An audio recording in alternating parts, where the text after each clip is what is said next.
I'm Greg Peck from the District 10 Leadership Coalition. And you will each have 2 minutes to respond to our quality of life question. Explain how you're going to address through code enforcement the issues of illegal fireworks and vehicle abandonment throughout the city, and the frustration by neighbors of lack of response or no response to their complaints. Thank you. First, Councilmember Perales, then Supervisor Chavez, Councilmember Davis, then Councilmember Mahan, excuse me. Thank you very much. I know we may have over 30 minutes of questions left. I'm on notice to try to help get my son down to bed just after 8. So hopefully we'll get there soon. So I will say code enforcement is not going to be the answer to either of these challenges, unfortunately. When it comes to fireworks, we really have one entity that's going to go out and enforce while that crime is actually occurring to be able to stop it, and that's police officers. When we were adequately staffed, I myself would go out regularly to these calls for service to shut down fireworks shows and confiscate tons of illegal fireworks. That has since gone away over the last 12 years. If we can rebuild our police department, we can get back to proactively enforcing that. Code enforcement is not going to be able to go out and proactively enforce this because it is too dangerous for them to go and respond. Same thing with CSOs. And although we have instituted an online reporting tool, we are citing more people today every year. It is not enough. If we really want to make a dent in the illegal fireworks usage, we need to be able to beef up our police resources so that they can respond to those calls for service once again. Specifically with vehicle abatement, it has really been hit tremendously hard throughout the last 2 years in the pandemic, and we've seen that and we've heard the frustrations from our community. But again, this is being led through our vehicle abatement team with the Department of Transportation, or the other entity is through our police department with police officers or CSOs. And so once again, we've add resources to those departments, we can be able to get back to abating vehicles like we were pre-pandemic. Our Department of Transportation vehicle abatement team is still rebuilding from the pandemic, and that has been the biggest impact that we have had. This is really a lack of resource issue, and we need to be able to add to that to address those challenges. Thanks. Thank you, Councilmember Perales. Supervisor Chavez. Thank you for the question, Greg. You know, doing a little homework on this, I did not realize that there were 60,000 calls a year for abandoned vehicles. And that's huge. And so part of what it got me thinking a little bit about was whether or not it made sense for us to figure out a way to help people who want to get rid of extra vehicles and abandoned vehicles, make it easier for them to do that. And so one thing I would like to give a little more thought to that and get anybody who's in the community listening to this to get your ideas on that as well. I think one big issue, and I just want to really reinforce what Councilmember Perales said, and that is that we obviously need more and Councilmember Davis, obviously we need more public safety officers, and we also need to really, I think, engage the community to make this more of a dumpster day kind of a approach than just, you know, just a complaint-based approach as it relates to the to vehicles. As it relates to illegal fireworks, I know that I have worked on an ordinance, and I know that the city changed their ordinance as well to have a social host component to the ordinance.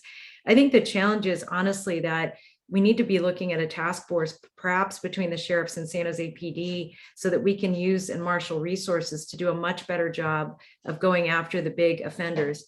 Lastly, on the fireworks, I'll tell you when we started to see a huge uptick in fireworks usage, it's when we stopped doing the downtown fireworks in 2008, not even more recently.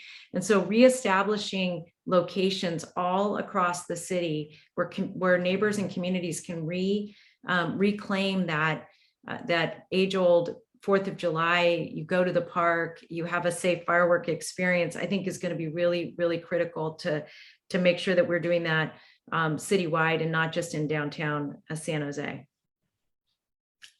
Thank you, Supervisor Chavez. Councilmember Davis. Thank you. We do need to fill all the vacancies in our code enforcement division. We actually have a lot of vacancies right now, and I know that has led to frustration because I am hearing it on a very regular basis, maybe not daily, but certainly many times a week from my residents. Filling the vacancies would help a lot. We also need to fully staff our vehicle abatement program. Councilmember Perales talked about that. It's currently housed in the Department of Transportation through parking compliance. And we as a council have already told the DOT they need to come back to us with a redesign of the current vehicle abatement process because it has, it changed during the pandemic as we knew that multiple people, a lot of people weren't really driving around for a while. So we suspended activity and went to a different model to really look for the most blighted vehicles. But it is a frustratingly slow ramp up to get back to where we are doing proactive, looking for blighted vehicles, but then also doing a proactive full citywide parking compliance program. And we need to get back to that. Code enforcement needs go beyond staffing. However, a couple of years ago, I worked through the budget process to get a city attorney to be dedicated to litigating the worst code offenders. And we are just starting to bear fruit with that work now because the courts are reopened. And we also need to look at our fine structure and make sure that they are high enough to deter repeat offenses. We've already done that with fireworks, but Supervisor Chavez was right. It's not just about enforcement for fireworks. Catching people in the act is very difficult, but it is important for us to have an alternative. And that's why I did ask in last year's budget to fund the fireworks program again for this 4th of July. And I'm pleased to say we will have fireworks back. The planning is already underway. Thank you. For a fireworks display this year. Thank you. Thank you, Councilmember Davis. Councilmember Mahan. Thanks for the question. I think that code enforcement has been neglected and deprioritized for far too long. And in fact, I would go so far as to say that certain code enforcement functions we should seriously consider looking at moving certain code enforcement functions under SJPD, pulling in community service officers to fill part of that role if we can't get DOT to adequately address the abandoned vehicle problem, because there is a nexus between some code enforcement violations and other and actual criminality. And we are encouraging our police force to get to know the community, to do more community policing. We're investing in foot patrols. And I think we need better integration and collaboration between those entities. I'm not 100% convinced that moving it under SJPD is the answer, but if we can't get the results that we need, I think we have to seriously look at that, because there has to be accountability for results. And we have really, as a city, been failing to deliver on that core service of addressing abandoned vehicles. And it's, in truth, they're not all abandoned. It's often somebody who owns 10 vehicles, some of which are broken down, in which case we need to actually enforce the 72-hour rule around parking. And so there's a lot of nuance to it, but it's got to be connected to the folks who are actually out there in the community, building relationships and maintaining and addressing quality of life issues in the neighborhoods. On the fireworks, I have advocated for pulling the reporting into 311, not because that's a panacea, but because I think we need to have better data visibility. In terms of citations, actually, while we had a lot of reports last year, we issued very few citations.